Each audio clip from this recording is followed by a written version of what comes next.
hindi afford ang AirPods ng Apple, ito na ang pinaka-closest na you can get. Murang-mura lang to, wala pang 200 pesos. Meron ka ng AirPods ala iPhone, no? No, kita nyo naman, digital na siya, and then sarili na siyang nagcha-charge sa case na to, at ito may dalawa na rin siya. It comes with different color, bahala ka na kung anong gusto mo, puti, yellow, blue, or green.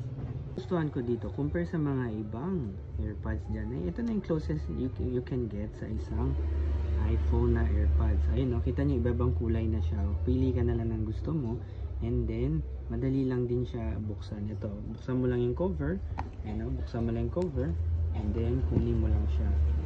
Ayan, kukunin mo lang siya and ready to go ka na. Tapos yun na. Ayan, tapos yan. Kita nyo, ayun, no? Tapos iilaw na siya. So, maganda na siya.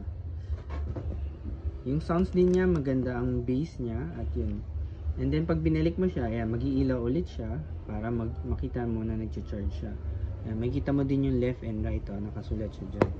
And then, pag tinanggal natin, ayan, ganito po itsura niya pag tinanggal natin. Ayan. Yan. Tsak na kahit mag-jogging kayo, hindi siya malalaglag dahil meron siyang support. Yan. Pili lang kayo ng kulay na gusto nyo, at pag nagustuhan nyo to, mag-check out lang kayo sa yellow basket natin dyan, ha? So it comes with 4 colors at ganito yung tsura ng mga boxes niya. Kaya mag-check out na kayo sa yellow basket.